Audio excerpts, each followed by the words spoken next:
morning, Jimmy. How are you? Morning, Justin. How are you? You ready to do this? I guess so. All right. You've been having fun so far. Yeah, it's been interesting. Okay. Good. Well, this is round 2 of, we'll call it the Difference podcast, whatever we're doing here. Not real sure what we're doing here. But what we really want to talk about today is why EAB is different, right? Sure. Okay. So you have the difference points now, at least the universal ones, right? Sure. Okay, good. And you're real familiar with those. You really feel some passion about those? Yeah, and much passion is ingrained in me from working here for 21 years. Okay, great. So let's start over. Tell us, don't tell me, tell the folks that are going to be listening to this, tell us a little bit about yourself. Jimmy Pelezo, field operations manager here. I came from the Delta State University in Cleveland, Mississippi, where I played baseball there on the college team for a couple years, and then came to Houston and back in 2000. Started working here in 2003. Realized the opportunities that were here and the culture that was here, and it just kind of meshed with what I wanted as far as a life goes and a career goes. So I just started working here as a technician in training. You know, they trained a lot here, so they taught me how to do my job. And then save that thought. We're going to talk about that a bit. They taught me how to do my job and to a higher level, and worked my way up through major projects here, especially in the med center, critical environments, labs. So I'm going to stop you there. So let's talk about that. Okay. As far as projects go throughout your career here at EAB, what a little bit more specific, what are some of the major milestones in your career? I think whenever I caught the bug working in Galveston at the Galveston National Laboratory, that was a really cool project. Lots of dynamic equipment, lots of pressure dependence. One of the largest BSL-4 labs in the country, right? Yeah. That's probably when I caught the bug for critical environments and major projects. Then my first real major project after that I was kind of the project supervisor for was the Alkek expansion that threw a hospital on the existing hospital. That's a good one. Why don't you elaborate on that one a little bit? Yeah, well, they threw a hospital on top of a hospital that was an existing hospital that didn't want to shut down. So the roof. That's pretty complicated, isn't it? Yeah, the roof was all the mechanical equipment, so they had to take it all up to the new roof. Well, in the middle of the night, we'd have to go in and switch the two exhausts. It's kind of like switching a running pipe that's got water in it. You know, you want to switch it from going one place to the other. You got to take it off and put it on real quick. That's what we had to do. But we had to not affect the patients downstairs. So a lot of logistical challenges to that. A lot of scheduling and midnight switches and very odd hour switchovers. But yeah, that was a very challenging project, and it was my first major project that I actually ran. I had a lot of supervision and a lot of help at that time in my career. What else? What was next? After that one, I went to Scrub 3. We did some work over there, and then the next major project that was pretty much a hands-off, you got it, was Zyad building, and that was a monster of a building. Yeah, so tell us a little bit about that building. Oh, well, I mean, I think it was close to 1 million square foot. Labs, wet labs, admin areas. It had dynamic return systems, dynamic supplies, outside air, fans. I mean, it was the most equipment that I'd seen on an air handling system to date. Yeah. We had energy recovery, all of that stuff, new technologies with these energy cores and things like that I was so unfamiliar with before I stepped in. We called it space plastic because it just did what it did because it's space plastic, it's right? Polymer. So, setting up all of that equipment and moving on to other projects like Walter Tower with Methodist. Yeah, that's a big one. Why don't you elaborate on that one a little bit? That was about a 5-year investment from start to finish in that project. And it was, 24 stories of state-of-the-art operating rooms and cath labs. It's about a 500-bed hospital, isn't it? Yeah, it's a lot. And usually you'll have in a building that size, you'll have, half of the hospital be shell space, and they'll come build it out later. They said, yeah, we're not going to do that. We're just going to build the whole thing out. It was ground up 100%, wasn't it? Yeah, they left level 12 as office space for the construction team, but it's now a hospital. It's now a patient floor. Yeah. But yeah, that was a very complex systems too. They had a lot of dynamic return systems with airflow monitoring and pressure dependence in the ORs and all those things that come along with a hospital and critical environments. So. Yeah, absolutely. And then from there, you've been kind of managing the Methodist, Houston Methodist client, oh, sure. right? Mm-hmm. They've obviously got facilities everywhere, and we do a lot of work with them in all of their satellite campuses as well as their main campus, which is very large down at Texas Medical Center, right? Yes, they expanded all of their satellite locations, and they did it rather modestly. They started with the central plant upgrades mm-hmm. to get the infrastructure there that they needed to supply the MOBs or the bed tower expansions and those things, but they did it to all of their campuses from Baytown to the Woodlands. Yeah. So, I mean, it was some days I remember going all the way around the Beltway to visit all these Methodist locations. So. Yep, it's pretty spread out. Yeah. So tell us a little bit about your role today here at EAB. Oh, I don't know if I could clearly define it. Some days it's scheduling, manpower, things like that. Other days it's helping team members troubleshoot complex systems, teaching the younger guys how to do the basics. Some days it's solving arguments in between two coworkers that both have the same intentions, both have two different ways of doing things. Yeah. But it's obviously the same goal. Yeah. And it's a lot. There's a couple different hats that I wear. Yeah. When it comes to this stuff. So what do you? I mean, that's all. That's the real stuff you do. For the benefit of everybody else, though, what is kind of 20,000-foot overview of what a field ops manager should do? I mean, what is that role in this company? I guess it would be to oversee and facilitate the procurement and disbursement of clients' projects, our team members' progression as far as advancement. What their goals are. Yeah. How to. I mean, I try and stay in tune with how the progress of people in our care are doing. Some people say, hey, I just want to come to work and I want to do a high quality job and that's all I want to do. And others, you've got, hey, this is my second day on the job. I want to run the company. So we've got those high flyers. Managing expectations and managing skill levels, and then obviously when we get busy, your job is to prioritize where we can send our resources, right? Yeah, sure. And that's right now. That's one of the biggest things that I'm doing. And I forget about it because it's just such a daily task right now that every day we've got people calling and saying, hey, we need this area tested. We need that area tested. And I have to say, hey, let me get back with you in a minute because I've got to move some people around for you. Mm-hmm. And that gets difficult the more people do that. The more time clients call and say, hey, we've got a problem. Sure. So with all those things being said, right, let's kind of shift gears here and think about what makes us different, right? Because you live the difference of EAB in all those things you just talked about, right? And so one of the things that we've kind of come up with to coin, at least one of the things that we say EAB is different on is something we call thought leadership, right? And so to you, what is thought leadership? Well, thought leadership has been ingrained in this company since the beginning. We've been at the forefront of this industry and sat at all the right tables and had the foresight to see that, hey, this industry needs a governing body. It needs a direction. It needs to be organized and procedures need to be written. Standards need to be written and upheld. And, over time it's evolved to,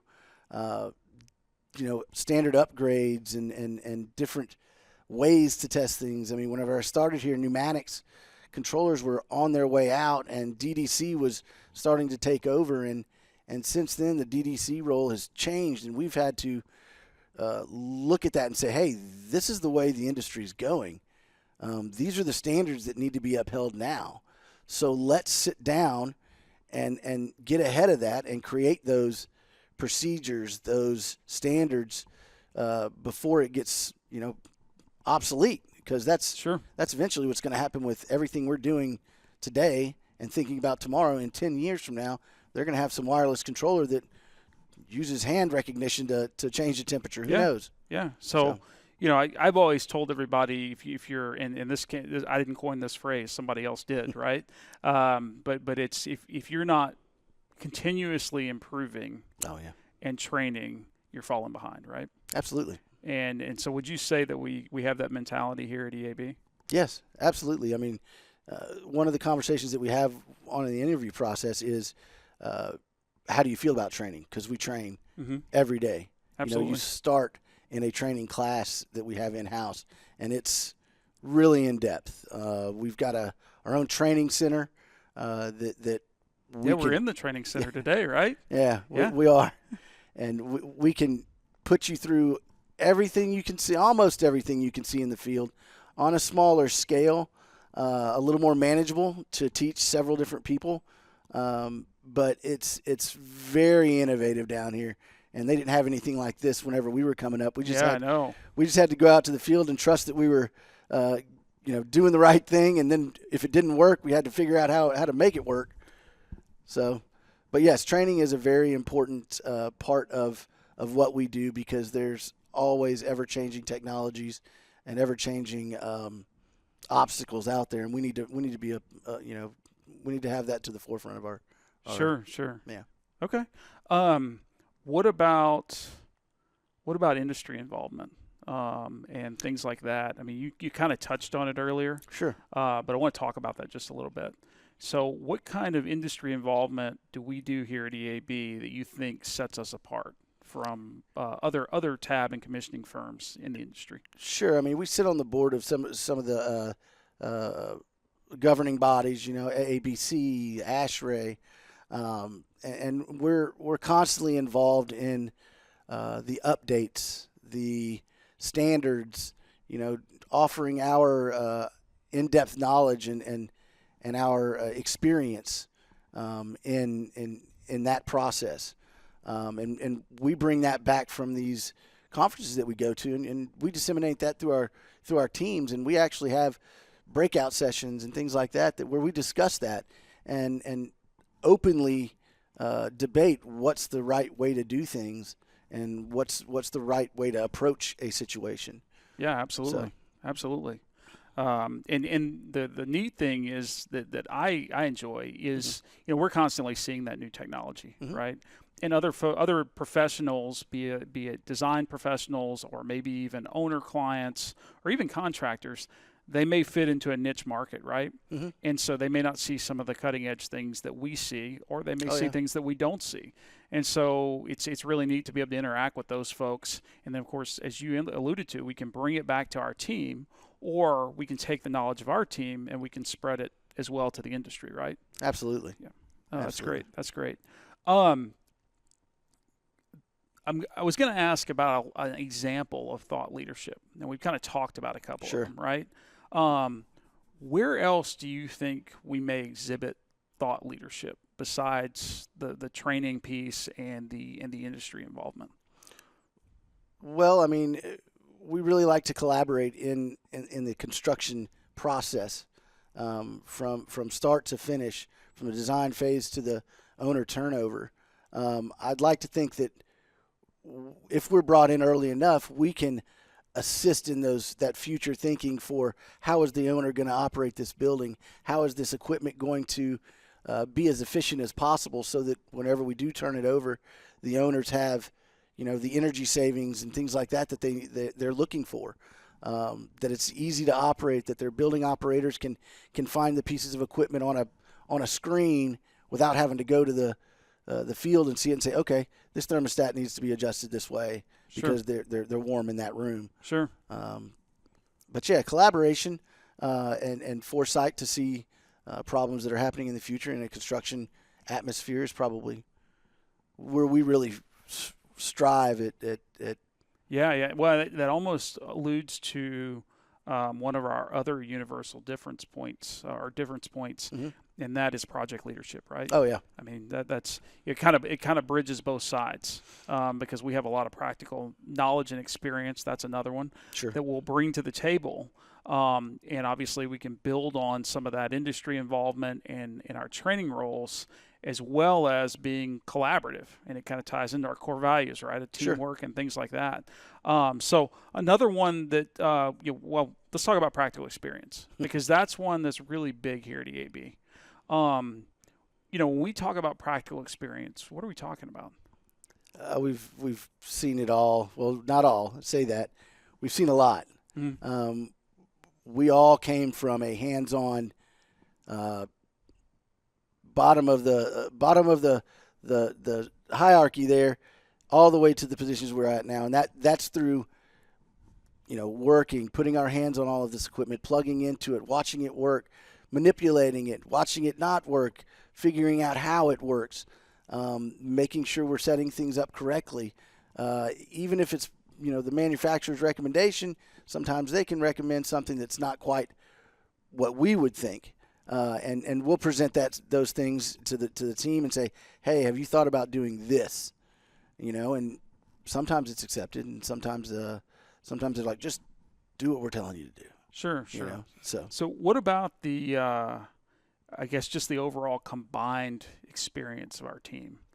You mean almost 2,000 years of experience or something? Yeah, it's a little high. That's a little high, but it's about 1,600 years. Okay, but okay. Yeah, I mean, that's where I'm going. Yeah, that's. I mean, we've got so many people here that have fostered the knowledge and have passed it down and taught us from the Galen Richardsons, the Gar Conaways, the Terry Wrights, the Greg Millers, those guys that have really taught you and I a lot about how to be successful in test and balance and be a really excellent test and balance professional. Yeah, if we put it in terms of family generations, we're probably in our fourth generation of knowledge and experience of people in the company, right? Sure, absolutely. Some of the obviously the founders and some of the folks who were here, we're almost 70 years old. We'll be 70-year-old company in a couple of years. And so, you had that real core group, and obviously none of those folks are around anymore. And then really the second generation, they've made their mark and really kind of retired. So we still got some of what I would call the third generation. The fourth generation's really in leadership now. Sure. And fifth generation is the folks we're hiring and training up right now. So that's pretty impressive. Absolutely. It's another point that I tell everybody that interviews with us here in Houston. I tell them that we don't hold people back. It's all about the drive that you have to be successful and learn what we do and make your mark in our industry. Yeah. And that's stuck with some people. I mean, I know it's stuck with you. Sure. And I recognized that opportunity too early and realized that this was something that I definitely wanted to be a part of. That's great. So. That's great. Well, that's a perfect segue into my last question, at least. Okay. What do you love about EAB? There's a lot. The family atmosphere. The boss is down the hall. And he's not on his ranch somewhere. I have people around me that I grew up with, went to school with. I have other people that I met while here, that we interact with outside of work. I mean, we have so many events that EAB puts on each year, and it's good to see a lot of the children that grow up, and a lot of the wives, and other family members. I really like the family atmosphere. There's a lot of different core ideologies which define engineered air balance, but the family atmosphere to me is something that I'm really proud to be a part of. Yeah, no, definitely, that's great. You talked about some of the events and things like that. Mm-hmm. What are some of the things that we do? Oh, we have a good Christmas party. We're going to the zoo. The crawfish boil in March, April is always a great time. And we plan all those. It's we just had a vote on what our theme is going to be for this next year's Christmas party. I'm not going to reveal, the theme, but it's going to be a good one. Yeah, no spoiler alert here. Yeah, no spoiler alert. So yeah, okay. No, that's great. That's great. Anything else you want to add today, Jimmy? Related to the difference points or anything else that you're passionate about here at EAB? No, I'm just thankful for the direction that this company is headed. I'm thankful for the team members that we have aboard. Everybody is committed and driven. There's not a lot of micromanaging going on here, and it's because the right people are in the right spots, and they're self-motivated. They're driven, and that's what I like about it. It's a great team. No, that's great. That's great. So. And you're an incredible member of the team. Couldn't do it without you. So, all right, appreciate it. Hey, thank you. Yes, sir.